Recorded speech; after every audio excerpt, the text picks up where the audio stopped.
So our next speaker is Paul Anders Stensson. Paul, are you here? Oh yeah, Paul is here. Paul is here, and it looks like maybe his luggage arrived and he was able to change his clothes. Paul is a Swedish architect specializing in building restoration and urban preservation. He was a city architect in several cities, expert at the National Ministry of Culture, and project manager in international and development projects. And today he's going to talk to us about Bucharest. Yeah. Someone has to do that. And my luggage didn't arrive. I went to the nearest shop and I got this very fancy t-shirt. But they didn't have underwear.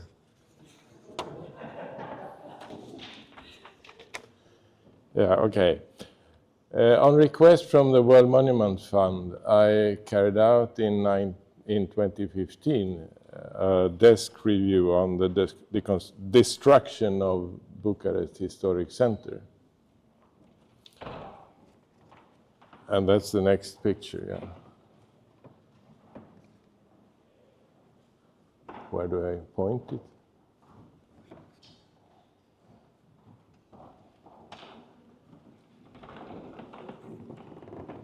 Push that one. Yeah, nothing. In that direction. Yeah. All right.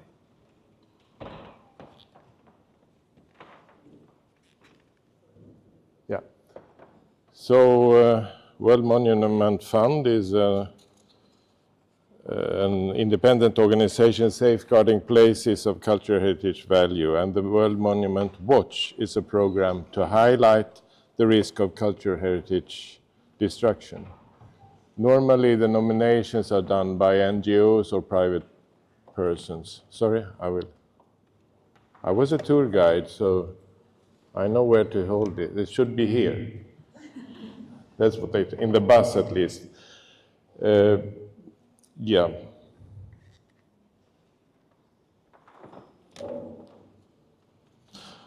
Yeah, something about the urban development. Of course, I'm not the expert on this, but I had this task. Bucharest has around 2 million inhabitants, and it's located in a plain, seismic area with a river, with cold winters, hot summers. So all that seems quite dangerous. So there are a lot of risks. And in 1450, the oldest brick buildings emerged, and that's the Curtea Vecchia, which was, maybe it's better to have it here,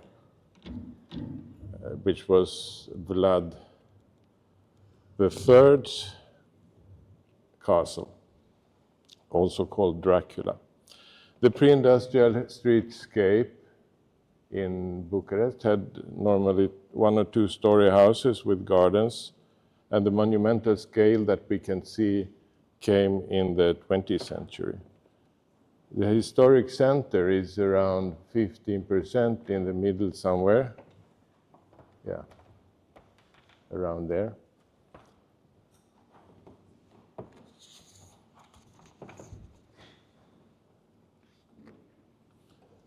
The architectural development, there are, in the 19th century, the big, large buildings replaced the old ones.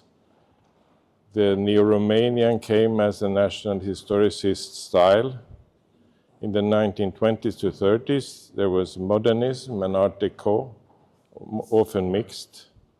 And during the communist period, Stalin classicism was used in the monuments and also the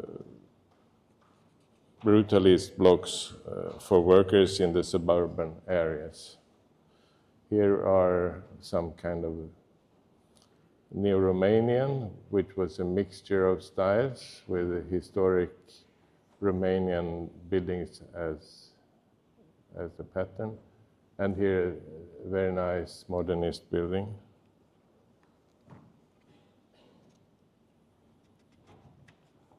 Yeah, and the construction maybe is very briefly, up to the 1930s, there were brick walls and oak floors and timber trusses. After 1930s, reinforced concrete was used. And facades are often, both the neo-romanticist and the classicist, decorated with stucco, which is difficult to replace and expensive.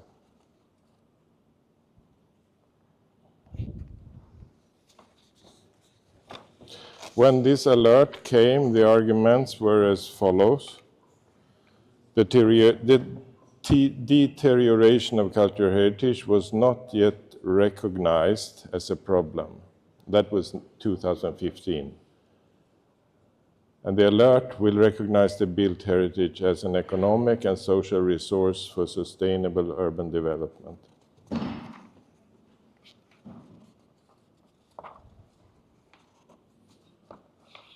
The evaluation done by World Monument Fund was as follows.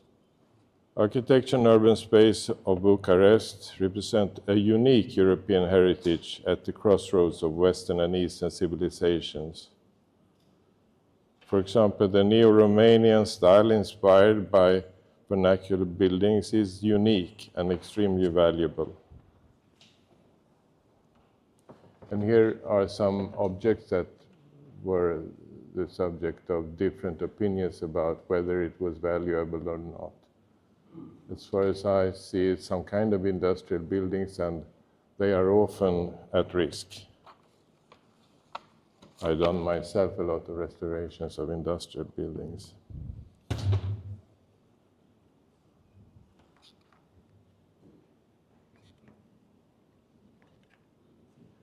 Oh, sorry. No risk assessment. The risk assessment, what are the risks? The built heritage is seen as an obstacle to modern development and not at all a resource for sustainable economic development. The nationalization of property in 1948 was reversed, but the legal status is still unsolved. The lack of expertise and materials is a problem. And here is again a neo-Romanian building, as far as I see, and also the kind of construction that can happen in Bucharest. And as far as I understood, it was, as in other similar cities, was common that in order to restore one building, you were able to build a new one beside the other one. So that's one way of doing it.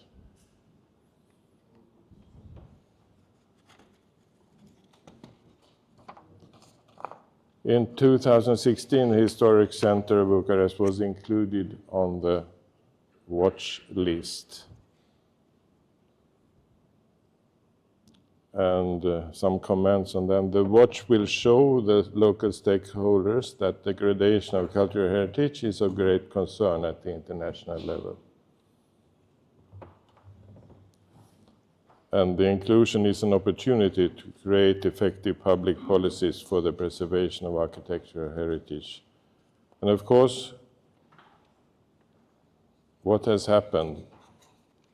I do not know exactly what's happened since 2015. We did this report, but as far as I heard, it has improved, and even though there are still risks. Yeah, but anyhow, so the future is bright. Let's see here. I don't, it's the wrong.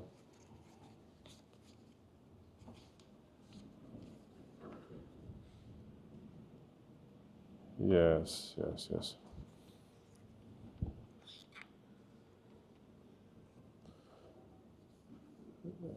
It's not only in Bucharest, but in many European cities during the 1990s faced challenges with constant intense pressure from property development. But protection of historic Bucharest can be effective if all stakeholders come together in preservation plans and projects. So cooperation is of course a key. And it will highlight that connection between heritage conservation, sustainable development, and a good life.